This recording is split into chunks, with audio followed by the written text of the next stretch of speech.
Muy buenas noches.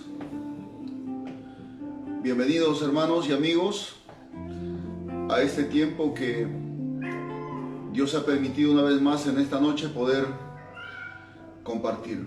Queremos, antes de comenzar, entregar a Dios este tiempo para que nuestro buen Dios pueda hablarnos, pueda ministrar nuestro corazón. Padre, en el nombre de Jesús te damos gracias en esta noche por habernos permitido una vez más de poder estar aquí y poder compartir tu palabra. Ayúdanos en esta noche a poder recibir esa palabra, Señor, que como una semilla pueda crecer y dar fruto en su tiempo. A ti sea toda la gloria, toda la honra y toda la alabanza. Te entregamos en tus manos este tiempo, en el nombre de Jesucristo. Amén. Muy bien. Si tiene una Biblia a la mano, quisiera invitarle a que busquen el libro de San Juan, capítulo 6, en el verso número 14 y 15. San Juan, capítulo 6, versículo 14 y 15. Y leemos la palabra de Dios en el nombre poderoso de Jesucristo. Aquellos hombres entonces, viendo la señal que Jesús había hecho, dijeron: este verdaderamente es el profeta que había de venir al mundo. Pero entendiendo Jesús que iban a venir para apoderarse de él y hacerle rey, volvió a retirarse al monte él solo. Que el Señor añada bendición a su palabra. Bueno, he cogido estos dos versículos de aquel pasaje que nos narra el apóstol Juan, donde describe el milagro de la multiplicación de los panes y los peces. Porque podemos ver a través de estos dos versículos que la intención de la multitud que había visto esa señal, el de multiplicar los panes y los peces,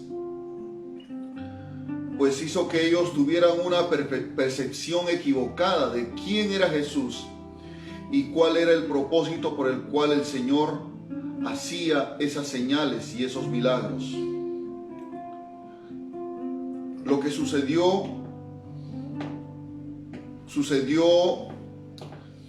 como narra Juan, al otro lado del mar de Galilea. Y dice en el verso 2 del mismo capítulo que esa gran multitud le seguía porque veían las señales que hacía en los enfermos. Jesús cogió 5 panes y 2 peces y pudo alimentar a una multitud que Juan describe o enumera como 5,000 varones. Pero creo yo que no solamente habían 5,000 varones, creo que habían mujeres y habrían niños también. Y de toda esa multitud que pudo ver ese milagro y saciar su hambre con el pan que Jesús había multiplicado, al final recogieron 12 cestas de pedazos. Pero el verso número 15 dice que Jesús entendió que la multitud iban a venir a apoderarse de él y iban a hacerlo rey. Volvió, dice, a retirarse al monte él solo. El título de la meditación esta noche es El cristiano y la política. Tenemos que comprender claramente que son dos cosas muy diferentes. Y tenemos que saber separar estas cosas para no afectar nuestra condición espiritual, la condición de nuestro corazón y también nuestra relación con Dios. Quiero como introducción narrarle un momento en la vida de un predicador muy conocido, Charles Spurgeon. Dice que la reina de Inglaterra le dijo: deje su pastorado y venga a ejercer un cargo como mano derecha en mi república. la cual él respondió: le agradezco la oportunidad que me está dando, pero no puedo bajar de puesto. Entonces la reina le dice: ¿está usted loco? ¿Va a comparar usted un pastorado con ser canciller en mi república? A lo que le responde el evangelista: tiene razón, mi reina. Estaría loco si lo comparo, porque el cargo que usted me está ofreciendo es de este mundo y tiene fin. Pero el llamado que recibí de Dios viene del cielo y tiene galardones y son eternos. La multitud que estaba asombrado del milagro que Jesús había acabado de hacer, del multiplicar los panes y los peces, había saciado el hambre de esa multitud. Y ellos equivocadamente quisieron apoderarse de Jesús, levantarlo como rey. En otras palabras, hacerlo un caudillo político para que pudiera representarlos y pudiera enfrentarse al imperio romano, que aquel tiempo estaban gobernando muchas naciones y en especial al pueblo de Israel. Ellos pensaron que Jesús podía ser ese caudillo político que podía rebelarse contra la tiranía de Roma. Y quisieron en una forma indirecta ponerlo como su líder, como su representante, y provocar una rebelión, un enfrentamiento con el imperio romano. Pero Jesús entendió anticipadamente cuál era la intención de la multitud. Es por eso que Él se apartó de ellos. Y versos más adelante, en el verso 26, Jesús, al día siguiente ya la multitud se dio cuenta que Jesús ya no estaba en el mismo lugar. Y tomaron las barcas y se fueron hacia el otro lado del mar, donde Jesús estaba allá.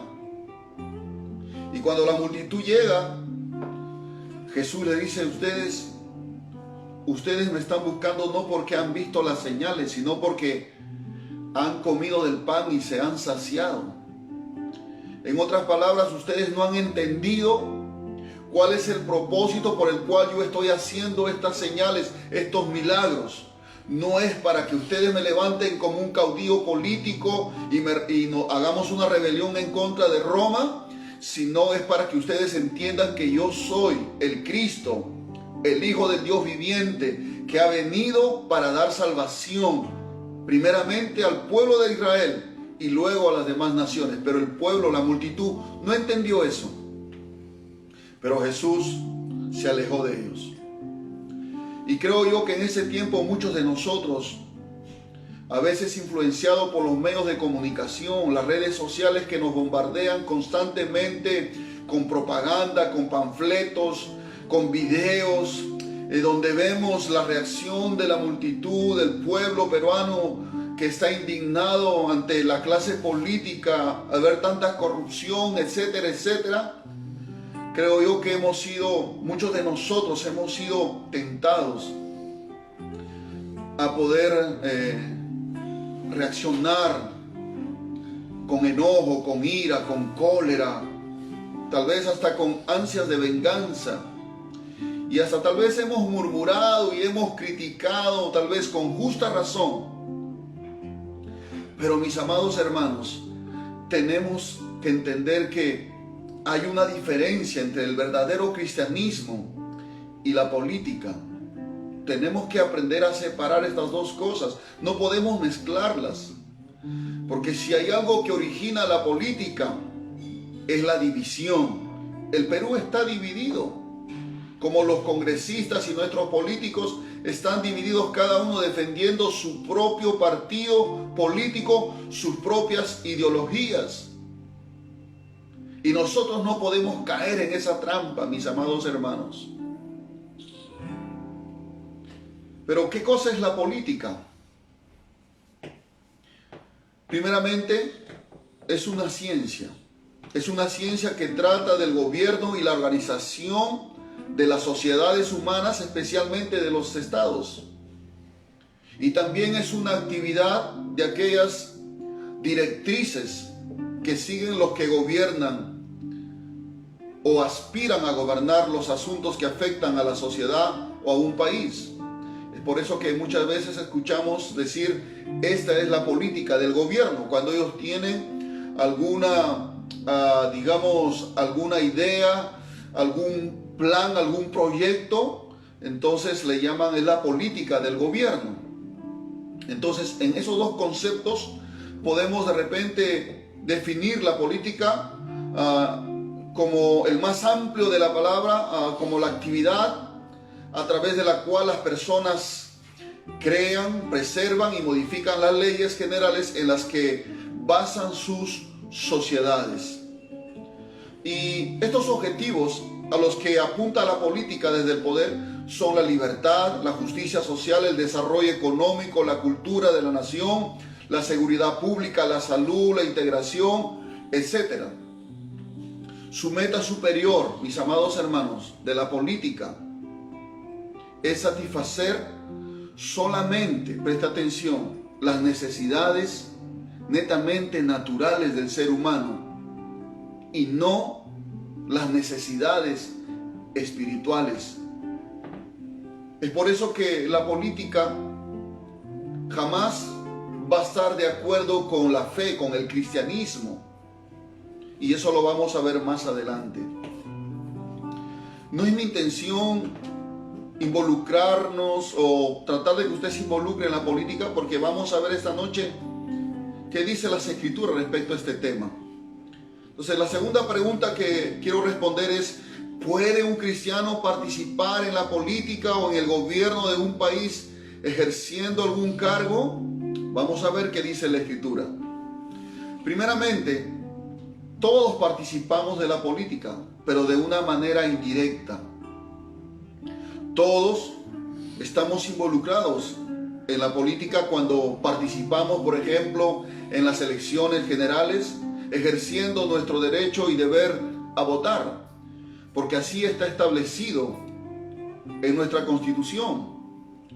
Y tenemos que obedecer y sujetarnos a las autoridades en este caso, o en este sentido.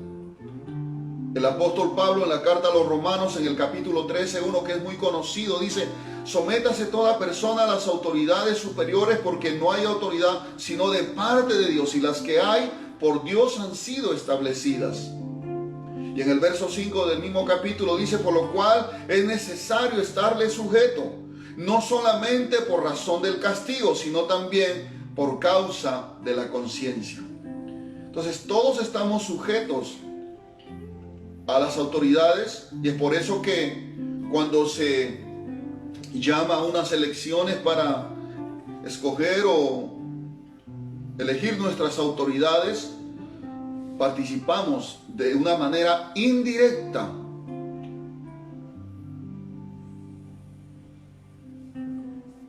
Jesús en Mateo 22:21 hace esa separación también, cuando dice: dale al César lo que es de César y a Dios lo que es de Dios. Ahora, hay otro tipo de participación que es una participación directa. Es cuando alguien se involucra voluntariamente organizando un partido político o siendo parte activa de la misma, con la finalidad de traer, entre comillas, cambios a una nación. Creemos que hay personas llamadas para este fin dentro del pueblo de Dios, pero son muy pocos los casos, son muy pocos. No es algo que la iglesia debe involucrarse voluntariamente, no, mis hermanos, porque si no tendríamos que salir a hacer estas protestas, estas marchas, donde hay violencia, donde hay todo tipo de actividades ilícitas que no están permitidos para un cristiano participar. Ahora, vamos a ver algunos ejemplos mal usados por aquellos que, siendo tal vez ministros o creyentes, se desviaron involucrándose en la política. Hemos tenido algunos casos en nuestro país, como por ejemplo el conocido pastor Humberto Lay. Si no me equivoco, fue pastor por muchos años de una iglesia muy grande aquí en Lima. También no sé si usted habrá escuchado al pastor Loaiza, que era del ministerio La Luz. Y luego vimos también un otro caso del pastor Alberto Santana y otros que tal vez no quisiera mencionar sus nombres, los cuales dejaron en algunos casos o quisieron dejar el ministerio pastoral para pretender llegar al Congreso o a la presidencia con la intención de traer un cambio en nuestro país, y ya sabemos cuál ha sido el resultado. Ninguno de ellos llegó, ninguno de ellos alcanzó la meta.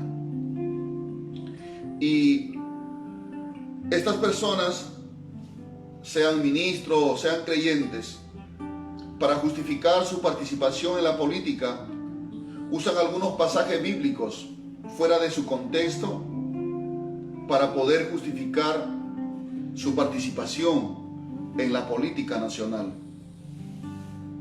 Vemos el ejemplo de José. Algunos dicen, no, José estaba en la política, llegó a ser el segundo del faraón.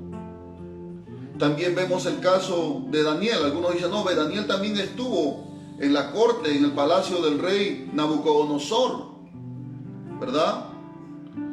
Pero todos ellos, como Daniel y José, llegaron a ocupar cargos importantes y de influencia en esos imperios poderosos de aquel tiempo. Pero también vemos el caso del rey Ciro, el rey de Persia, que siendo un rey pagano, sin embargo Dios lo llama mi ungido. Dios usó a este hombre para poder que el pueblo vuelva a edificar la casa de Dios. Entonces, hermanos, vemos estos ejemplos, pero las veces que Dios pueda usar un hombre, como el caso de Daniel, de José, dentro de la atmósfera política, digamos así, aunque en ese tiempo tal vez no se llamaba de esa manera, pero era un ambiente, una atmósfera de poder, de donde se tomaban decisiones. En el caso de José, era el imperio egipcio. En el caso de Daniel, era el imperio babilónico. Y Ciro, el rey de Persia. Pero todos estos hombres fueron usados por Dios en ese momento. ¿Para qué? Para la preservación de su pueblo Israel. No fue con otra intención. Simplemente era para que el pueblo escogido de Dios, que era el pueblo de Israel aquel tiempo, sea preservado y no sea destruido por otros pueblos.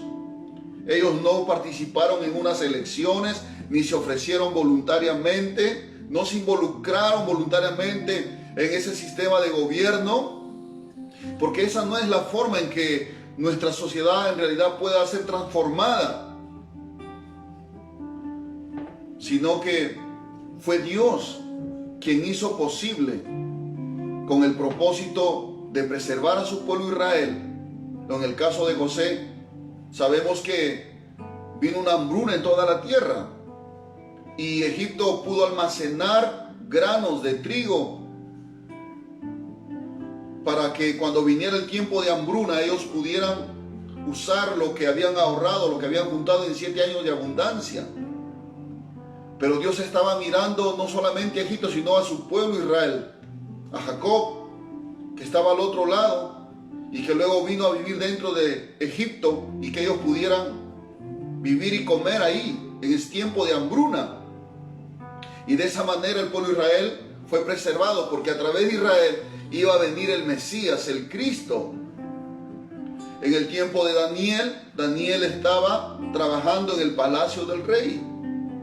A través de Daniel, Dios pudo influenciar en las decisiones de Nabucodonosor y preservar al pueblo de Dios también.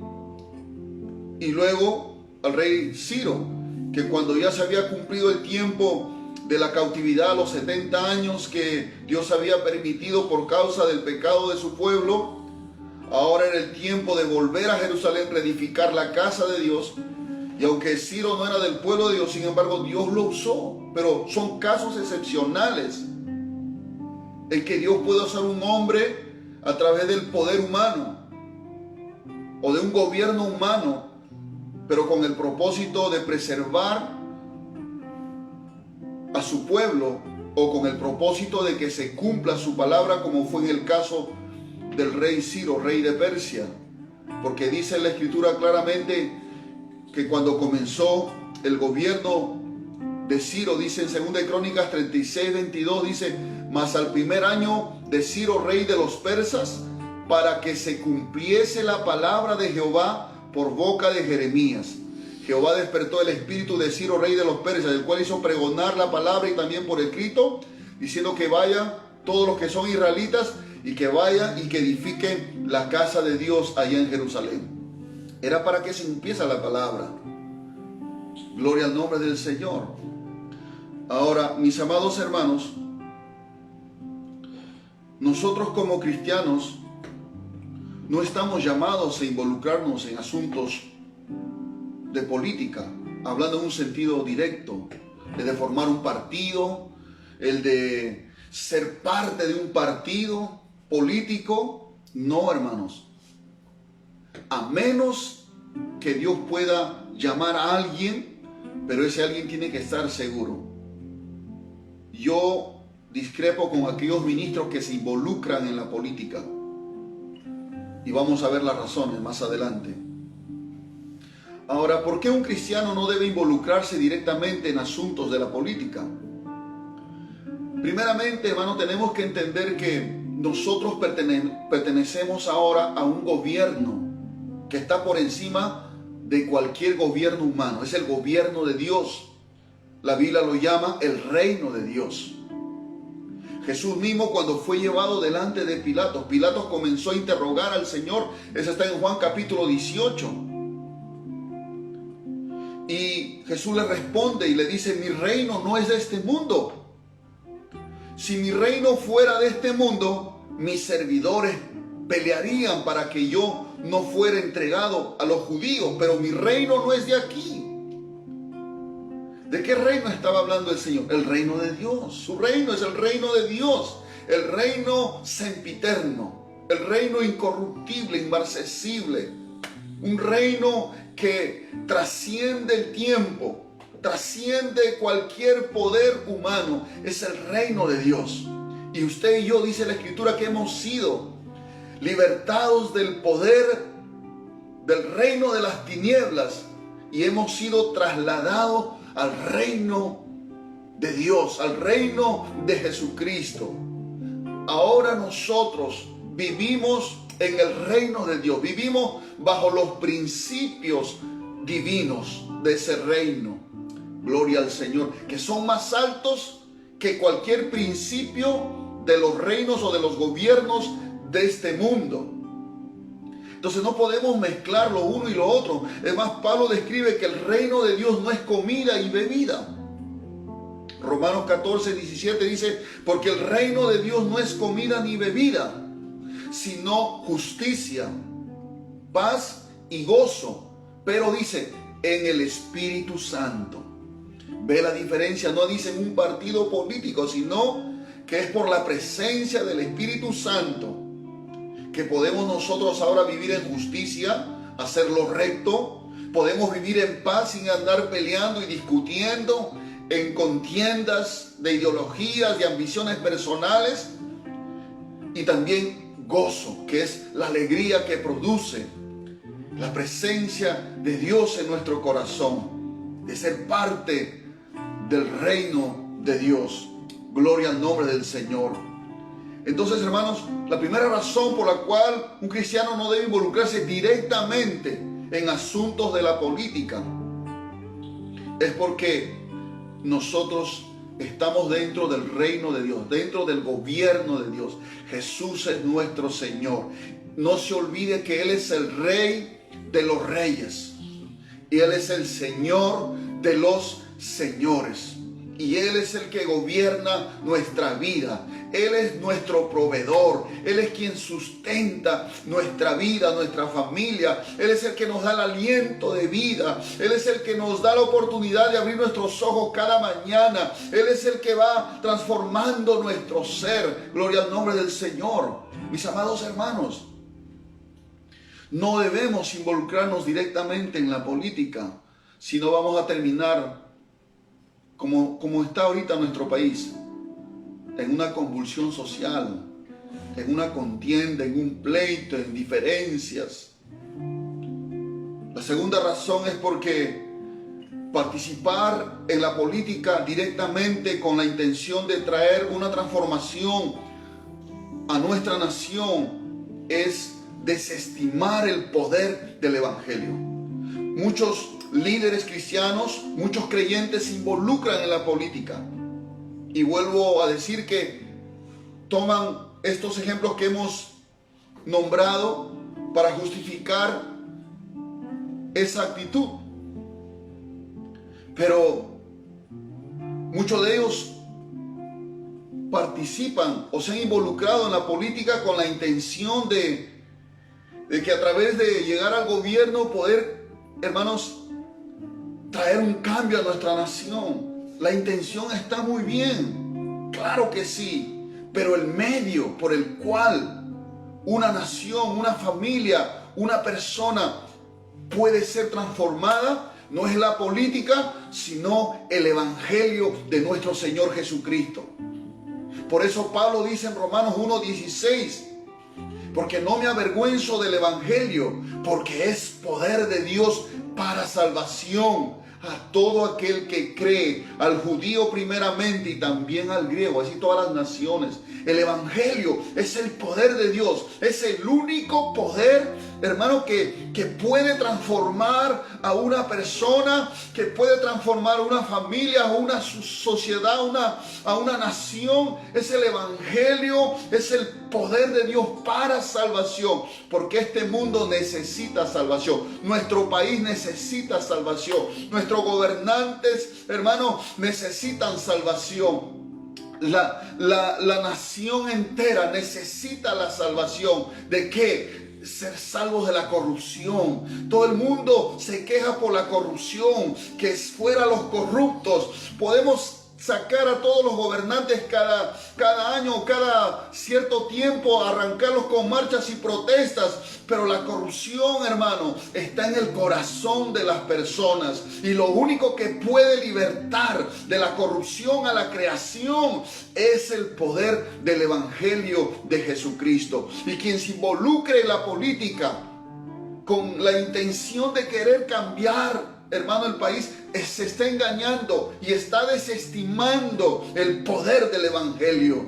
¿Quieres cambiar tu país? Pues predica el Evangelio. ¿Quieres cambiar a tu nación? Predica el Evangelio, porque el Evangelio es lo que este mundo necesita, es lo que nuestro país necesita. Mire cuántos años vivimos siendo una república, cuántos gobernantes han pasado por la casa de Pizarro. Todos han tal vez entrado con buena intención, pero en el camino se han dejado llevar por el sistema que ya está en el mundo. Entonces, hermanos, necesitamos comprender claramente cuál es nuestra posición. Nosotros no podemos decir yo soy de tal partido. Claro, podemos, hermanos, apoyar un partido político que llega al gobierno, pero que también esté de acuerdo, o que esté su plan de trabajo, su plan de gobierno, esté de acuerdo también a los valores, a los principios naturales o divinos. ¿Quién es responsable de que los congresistas estén en el Congreso ahora? ¿Quién es responsable de haber elegido a los presidentes? Nosotros somos responsables de ponerlos ahí. Pero tenemos que ser coherentes. Tenemos que, por eso, hermano, ver y entender cuál es el plan de trabajo que ellos tienen. No podemos, hermano, por un sermón o un discurso bonito, dejarnos seducir y ser engañados Nuestra vida no depende de un hombre, nuestra vida, nuestra provisión no depende de un hombre ni del Estado. Nosotros dependemos de Dios, hermano, y de la bendición que Dios nos puede proveer en nuestros trabajos. Bendito sea el nombre del Señor. No cambiemos el evangelio por la política. Por eso Jesús dijo, ustedes son la luz del mundo. Ustedes son la sal de la tierra. En aquel tiempo, hermano, la sal servía para impedir el avance de la corrupción. No existía pues lo que hoy en día tenemos, la refrigeradora para conservar, por ejemplo, la carne. Entonces, ¿qué usaba la gente en aquel tiempo? La sal para preservar la corrupción, para que no avance. Entonces Jesús tomó ese simbolismo de la sal y dijo, ustedes son la sal de la tierra. Nosotros, con nuestro testimonio, con nuestra vida cristiana, hermano, nosotros vamos a impedir que la corrupción avance. Porque si usted gana un alma para Cristo, ese hombre, esa mujer, hermano, será libertado de la corrupción. Su familia de esa persona será libertado de la corrupción, del pecado. Y entonces seremos una influencia, no a través de la política, sino el poder del evangelio de nuestro Señor Jesucristo.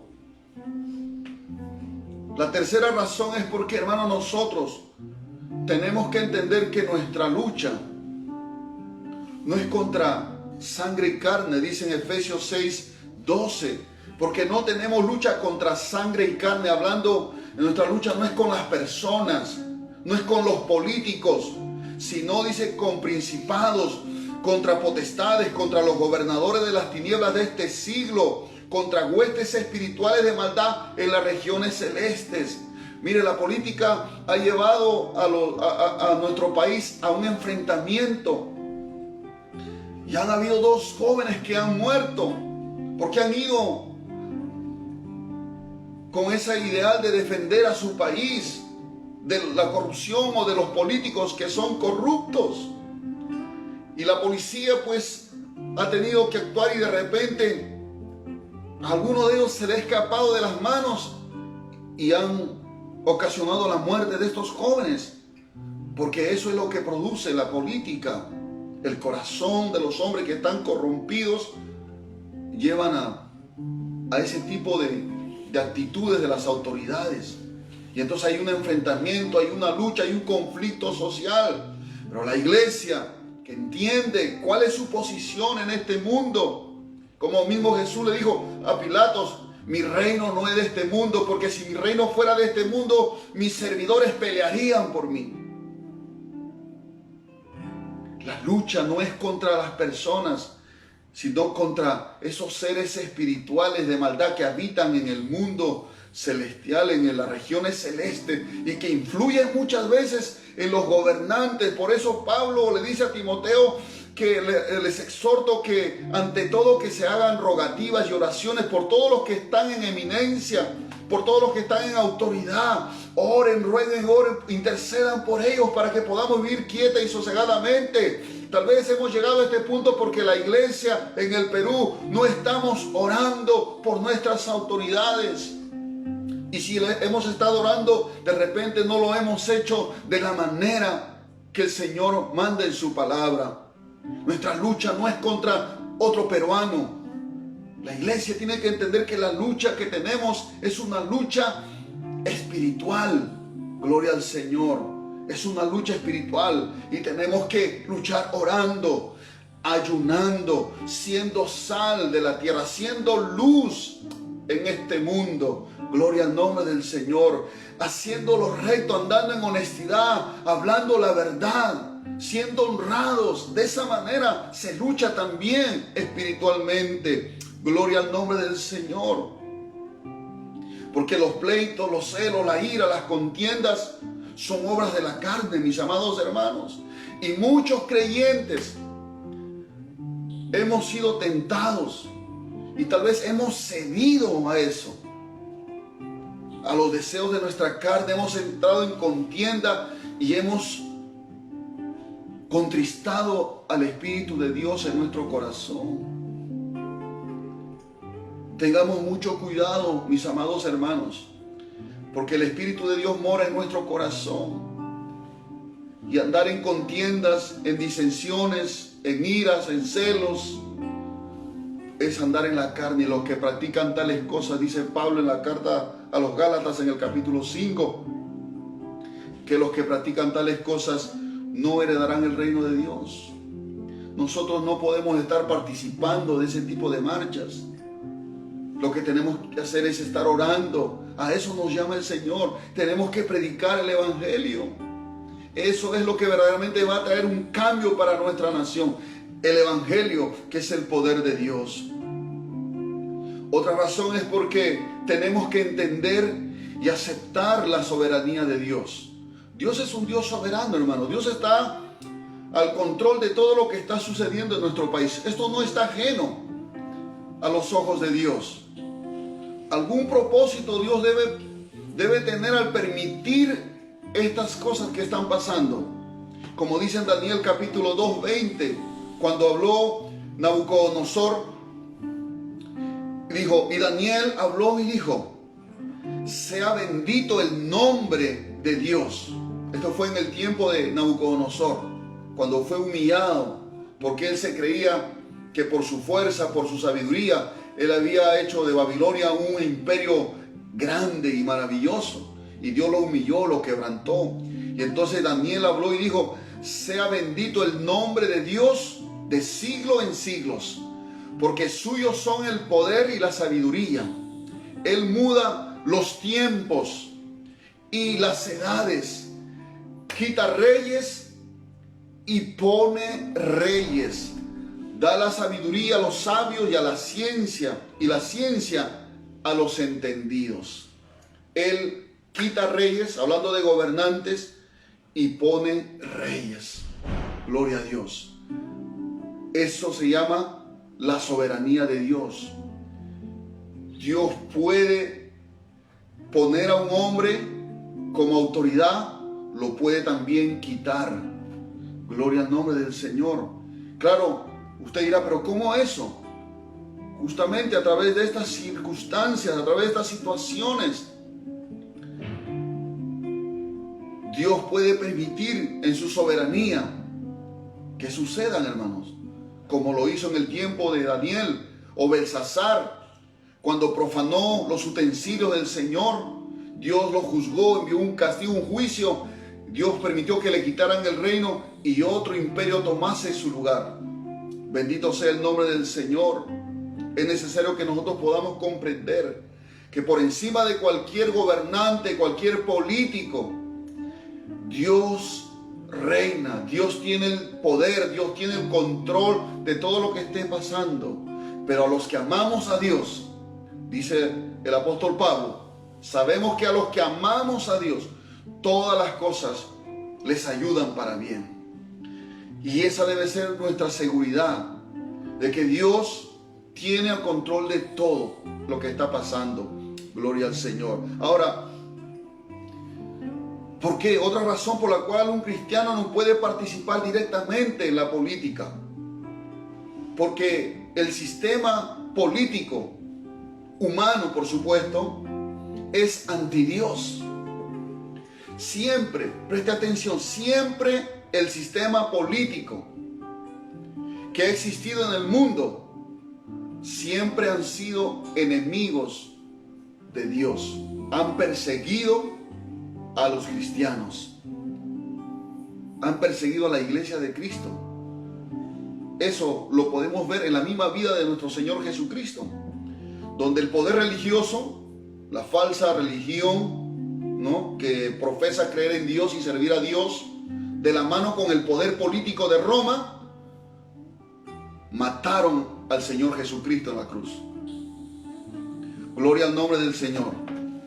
Entonces, lo vemos también hoy en estos tiempos, desde hace muchos siglos, desde que el imperio romano en el año 300, en el concilio de Nicea, funda la religión católica. Y ahí hay una mezcla entre el poder religioso, la falsa religión, el falso cristianismo, se mezclan con el poder político de Roma para crear una nueva religión. La religión católica es el producto de esa unión del poder político y hasta ahora prevalece. usted ve que todos los gobiernos del mundo están de una u otra manera vinculados con el gobierno de Roma, que es el Papa. El Papa es un gobernante. Roma es una nación, si usted no lo sabía. Y ellos van de la mano. La religión, el falso cristianismo, porque la religión católica es una religión que profesa un falso cristianismo. Están unidos siempre con la política. Ellos reciben, en muchos países, reciben un sueldo. Los arzobispos, los cardenales, reciben un sueldo de los gobiernos y tienen un lugar exclusivo dentro de la política, porque usted ve muchas veces que ellos levantan su voz y hacen protestas y el Estado los considera a ellos como parte indispensable de la política. Pero la iglesia de Cristo, hermano, no tiene que ver nada con el poder político. Debe haber una separación, porque nosotros vivimos bajo el reino de Dios, bajo el reino de nuestro Señor Jesucristo. Mis amados hermanos, es más, dice en Lucas capítulo 12, verso 11, cuando os trajeren a las sinagogas y ante los magistrados y las autoridades, no se preocupen por cómo o qué habréis de responder o qué habréis de decir. Va a llegar un momento, hermano, en que los gobiernos de este mundo, las políticas de este mundo, que son anti Dios, se van a hacer más extremas respecto a la persecución de la iglesia de Cristo. Ya en este tiempo vemos cómo en algunos países donde se ha permitido, se ha legalizado la ideología de género, el matrimonio homosexual, hermanos, vemos en muchos países que toda voz que se levanta en contra de eso son perseguidos, son tratados de retrógradas, son tratados de homofóbicos, y hay una persecución contra quienes todavía defendemos los valores y los principios que son establecidos por Dios. Y nosotros no podemos mezclarnos con la política, como tal vez hace poco el Papa declaró que estaba apoyando el matrimonio de personas del mismo sexo, porque la falsa religión está siempre unida a la política de los gobiernos, que son anti Dios, son anticristianos. Ningún gobernante que usted pueda ver son temerosos de Dios. Si usted nota, por ejemplo, perdón que sea un poco explícito, cuando las veces que el expresidente Vizcarra tomó la juramentación de sus ministros, hubieron varios ministros de ellos que quitaron la Biblia y quitaron el crucifijo para no jurar en nombre de los evangelios ni de la cruz. ¿Sabe por qué? Porque eran políticos que tenían una ideología comunista, socialista, gente que odia el evangelio, que rechaza a Cristo. Usted vea sus ojos, claramente discierna con su entendimiento, abra sus ojos a la hora que usted ve, discierna esas cosas, no son cosas de casualidad, hermano. Eso no solamente es en este país, en muchos países. Por eso que la iglesia no debe mezclarse en esas cosas. El cristiano no debe mezclarse en esas cosas porque puede terminar arrastrado.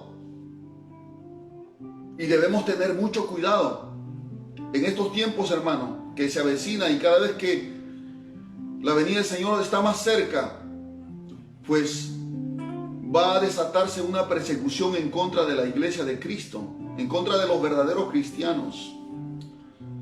Y la iglesia tiene que estar preparada para eso. Bendito sea el nombre del Señor. Siempre ha sido así. La sexta razón es porque la política siempre exalta al hombre, y muchas veces convirtiéndolo en un ídolo a quienes las masas le siguen ciegamente. Y eso, hermano, se llama idolatría. Bendito sea el nombre del Señor. Ya Jesús lo dijo en Lucas capítulo 22, en el verso 24 al verso 27. Hubo también entre ellos una disputa entre quién de ellos sería el mayor. Los discípulos estaban discutiendo. Como Jesús hablaba del reino de Dios que se iba a avecinar, que se iba a manifestar, o que el reino de Dios había llegado a través de Jesucristo. Entonces ellos comenzaron a discutir de quién va a ser el primero en el reino, quién va a ocupar el primer lugar. Y entonces dice en el verso 25, pero Él les dijo, los reyes de las naciones se enseñorean de ellas. Los gobernantes de las naciones se enseñorean de las naciones. Y eso es lo que vemos cuando un hombre llega al poder, se quiere adueñar de todos los poderes políticos. Y los que sobre ellos tienen autoridad son llamados bienhechores, bienaventurados, dichosos los que están gobernando. El verso 26 dice, mas no así vosotros. Está hablando a los discípulos. A sus discípulos el Señor está hablando claramente. No así vosotros, sino que sea el mayor entre vosotros como el más joven y el que dirige como el que sirve. Porque ¿cuál es mayor, el que se sienta a la mesa o el que sirve? No es el que se sienta a la mesa, mas yo estoy entre vosotros como el que sirve. El servir es el acto más grande que el ser humano pueda tener. El servir al prójimo, el servir a Dios. Pero cuando los hombres entran a tomar una posición de poder, el poder los ciega. Si no tienen valores, no tienen principios, el poder los emborracha. Y les hace creer que ellos son como si fueran dioses. Y el pueblo pone su mirada en los hombres. Y el pueblo comienza a mirar al político como si fuera su Dios, como si fuera el que les va a ayudar y que su vida depende de ellos y que ese gobernante tiene que continuar porque si no, el país se puede ir a la bancarrota. Y han hecho prácticamente de un hombre un ídolo. Y eso, hermanos, no debe ser así, hermanos. Nosotros no tenemos por qué admirar a un hombre o depender de un hombre. Por muy sabio, por muy inteligente, por muy demagogo que sea, nosotros tenemos que tener bien claro nuestro entendimiento a quién servimos. ¿Quién es nuestro Señor? ¿A quién tenemos que admirar? ¿A quién tenemos que alabar? ¿A quién tenemos que glorificar? ¿De quién debemos depender? Nuestra vida depende absolutamente de Dios, mis amados hermanos. No depende de un gobernante, no depende de un sistema político. Nuestra vida depende absolutamente de Dios. Estamos en la iglesia en un gobierno teocrático. Dios es quien gobierna la vida de sus hijos. Gloria al Señor. Y eso debe quedar muy claro, hermano. Usted no debe desalentarse viendo las noticias. Claro que causa indignación, claro que puede haber en nuestra humanidad alguna a querer tener una reacción tal vez hasta violenta. Pero hermano, tenemos que tener mucho cuidado porque nosotros estamos en un reino que no es de este mundo. Es el reino de Dios que está por encima de cualquier reino o gobierno humano. Bendito sea el nombre del Señor. La séptima y última razón, ¿por qué un cristiano no puede participar directamente en la política? Es porque este sistema humano, que es la política, que lleva a un hombre al gobierno, a dirigir la vida, el futuro de una nación, este mismo sistema será usado por el anticristo para establecer su gobierno en esta tierra. Así como lo ven, mis amados hermanos. En el libro de Apocalipsis capítulo 13, dice en el verso 1 al verso 2, y el apóstol Juan está viendo la visión que Dios le está revelando, los acontecimientos futuros. Dice, me paré sobre la arena del mar y vi subir del mar. El mar representa la multitud, las naciones. Dice, y vi subir del mar una bestia que tenía 7 cabezas y 10 cuernos. Cuando la Biblia habla de una bestia, está hablando de un sentido figurado. Juan está describiendo a un poder político que se va a levantar en el mundo entero, dirigido por un hombre, un solo gobernante. Y cuando habla de una bestia, habla de un animal que es irracional, sin sentimientos, sin compasión. Ese será el carácter del anticristo, el único gobernante que va a establecer aquí en la tierra como el soberano y se va a hacer pasar como Dios, y la gente le va a adorar, la gente le va a rendir sus vidas. Dice aquí: vi subir del mar una bestia que tenía 7 cabezas y 10 cuernos, en sus cuernos 10 diademas, y sobre sus cabezas un nombre blasfemo. Y la bestia que vi era semejante a un leopardo, y sus pies como de oso, y su boca como boca de león. Dice: y el dragón le dio su poder y su trono y grande autoridad. Le dio su poder. Hablando del dragón, habla de Satanás, Satanás quien gobierna este mundo. Como dice 1 Juan 1, 19 y 20, dice que el mundo entero está bajo el maligno. El mundo entero está bajo el poder de Satanás. Y Satanás es quien le va a dar a este hombre, a quien Juan lo describe como una bestia, como un animal irracional, y lo describe sus obras como un leopardo, como un oso, como una boca de león. Hablando, si usted estudia un poco las características de estos animales, son animales salvajes que tienen diferentes formas de destruir a su presa. Así va a ser este hombre con todas las naciones de la tierra. Pero dice que quien le va a dar su poder, su trono y su grande autoridad va a ser el dragón, Satanás. Si ahorita un gobernante puede tener el poder sobre una nación, puede tomar decisiones, imagínense cuando se manifieste el anticristo usando el sistema político, porque se va a levantar un gobernante político a nivel mundial, un solo gobernante, como también va a haber un poder o un gobernante en el lado de la religión. Ese hombre va a ser investido del poder de Satanás, y todas las naciones van a obedecerlo, van a sujetarse. Ya lo estamos viendo, y en cualquier momento voy a explicar acerca del nuevo orden mundial, que cada vez más y más se está estableciendo ya en el mundo. Pero mis amados hermanos, nosotros como cristianos no debemos involucrarnos directamente, estoy hablando directamente en los asuntos de la política, porque ese es un sistema humano que pronto va a caducar, y que aunque no querramos aceptarlo, siempre quienes confían en ese sistema van a terminar decepcionados, porque la corrupción está en el corazón del hombre, y solo Jesucristo puede libertar al hombre de la corrupción. Solo Él, no hay otro más. Gloria al nombre del Señor. Entonces tal vez, hermanos, te preguntas: entonces, ¿qué puedo hacer ante la situación de mi país? ¿Cómo puedo ayudar o contribuir en el cambio de mi país? ¿Puedo participar acaso en una marcha política? ¿Sabe qué? La situación de nuestra nación es la misma situación que en muchas naciones está sucediendo y ha sucedido a través de la historia. Y el mismo pueblo de Israel también cayó en esa misma situación. Hablando en un sentido para compararlo, ¿no? Dice en Ezequiel capítulo 22, 29, el pueblo de la tierra usaba de opresión y cometía robo, al afligido y menesteroso hacía violencia, y al extranjero oprimía sin derecho.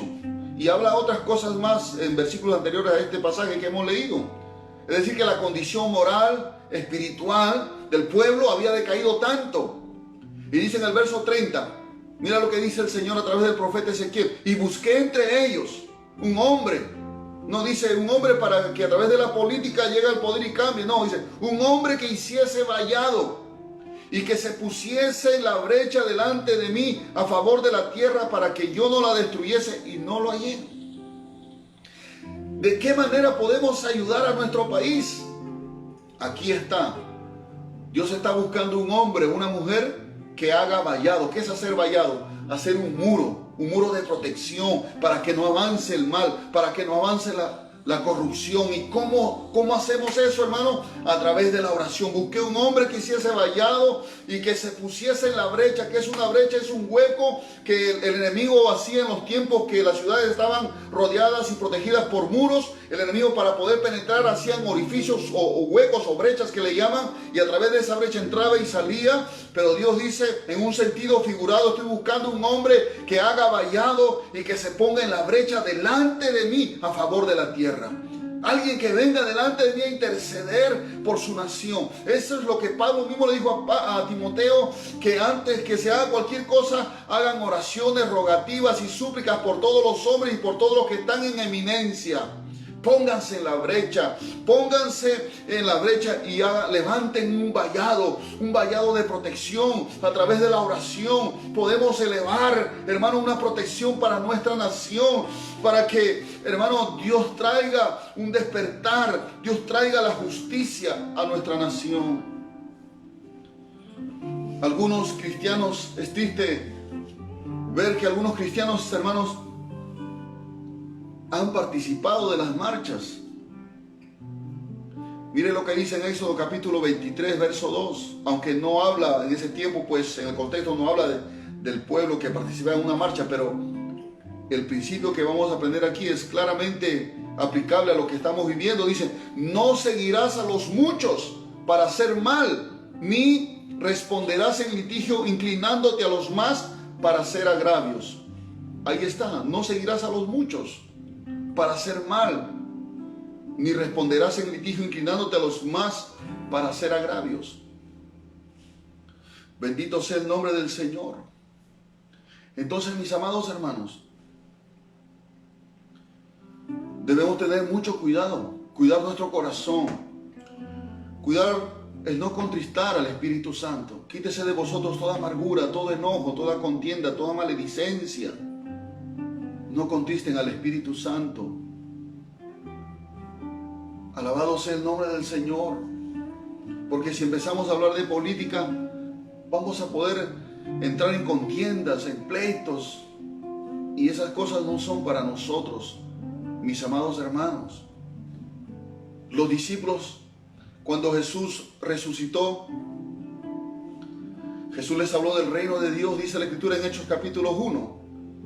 Y entonces los discípulos dijeron: Señor, ¿restaurarás el reino de Israel en ese tiempo? Ellos querían que el reino de Israel, o que el reino que Israel tenía en un tiempo, en el tiempo de David, sea restaurado. En otras palabras, querían que el Señor usara como un medio su poder, su reino, para pelear contra el Imperio Romano y crear un enfrentamiento, porque ellos estaban siendo oprimidos por el Imperio Romano. Pero Jesús le dijo: no os toca a ustedes saber las sazones o el tiempo que el Padre tiene su potestad. Pero dice, Hechos 1:8, recibiréis poder cuando haya venido sobre vosotros el Espíritu Santo, y me seréis testigos en Jerusalén, en Samaria, Judea y hasta lo último de la tierra. En otras palabras, ¿hay algo más poderoso que el poder político? ¿Hay algo más poderoso que el sistema político? Es el poder del Espíritu Santo. Es el Evangelio del Señor Jesucristo. Si queremos cambiar nuestro país, empecemos por nosotros. Ser honestos, ser honrados, ser transparentes, ser sinceros, ser buenos hijos, ser buenos esposos, ser buenos ciudadanos. Paguemos nuestros impuestos, hagamos las cosas correctas, para que el mundo pueda ver a Jesucristo en nosotros y pueda ser atraídos al Evangelio del Señor y pueda recibir la salvación de sus almas y sean librados del pecado, que es sinónimo de corrupción. Y entonces podremos, poco a poco, según el Señor nos da la oportunidad, de ir creciendo el pueblo de Dios, el reino de Dios va avanzando, se va estableciendo. Es tiempo de abrir la boca, es tiempo de proclamar el Evangelio, porque el Evangelio es poder de Dios para salvación. Y nuestra nación, hermano, no necesita un gobernante nuevo, necesita el Evangelio, porque el Evangelio es el poder de Dios para salvación. Es lo que necesitamos en esta hora, la salvación de Dios. ¿Quién nos puede salvar de esta condición? Solo el Señor, pero a través de su Evangelio. Y la iglesia, usted y yo, que todavía estamos en esta tierra, hermanos, estamos para dar testimonio de la verdad, como Jesús le respondió a Pilatos: mi reino no es de este mundo.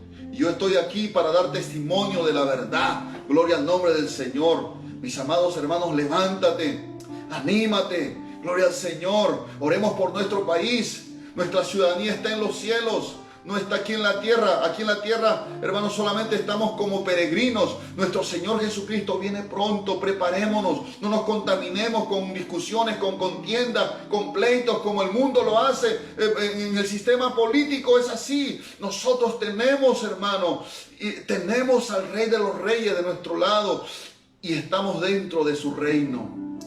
Y Él es poderoso para guardarnos y para sostenernos. Que el Señor bendiga a nuestra nación. Que el Señor traiga paz a nuestra nación. Y la iglesia se levante y se ponga delante del Señor para levantar una valla y ponerse en la brecha a favor de nuestro país. Dice en el libro de Gloria al Señor, Jeremías capítulo 29, verso 7. Y procurad la paz de la ciudad a la cual os hice transportar. Y rogad por ella, Jehová, porque en su paz tendréis vosotros paz. Israel fue llevado como castigo, fue llevado cautivo a Babilonia. Y ahí se establecieron. ¿Y sabe qué le dijo el Señor ahí? Le dice, procuren la paz de la ciudad a la cual los he transportado y rueguen por ella a Jehová, porque en su paz tendréis vosotros paz. Tenemos que rogar por nuestra nación. Amén, hermanos. Que el Señor nos ayude. Evitemos las discusiones, las contiendas políticas, porque eso crea más discusión, más pleito. Vamos a buscar la paz. En cuanto dependa de vosotros, dice la Escritura, estad en paz con todos los hombres. Que el Señor los bendiga, que el Señor los guarde y que el Señor visite nuestra nación. Gracias te damos, Padre, en el nombre de Jesús. Gracias por tu palabra. Señor, en esta noche oramos por nuestra nación. Aquellas personas que están en el Congreso, en ese lugar de preeminencia, un lugar de autoridad, Señor, puedan tomar decisiones sabias para terminar con esta escala de violencia, Señor, que ha terminado con 2 muertos. Oramos por la familia de estos jóvenes, que venga un consuelo a sus corazones. Oramos, Señor, por todo nuestro país, que en diferentes lugares han salido a protestar, buscando justicia. Pero sabemos que solo en ti hallaremos la verdadera justicia. Levántanos, Padre, despiértanos. Ayúdanos a ser luz y sal. Ayúdanos a predicar el Evangelio, Señor. Guárdanos de que nuestro corazón no se contamine, porque no queremos contristar al Espíritu Santo. Gracias te damos, Padre, en el nombre de Jesús. Amén. Que la gracia, la paz y la misericordia de Dios sea con cada uno de ustedes. Shalom.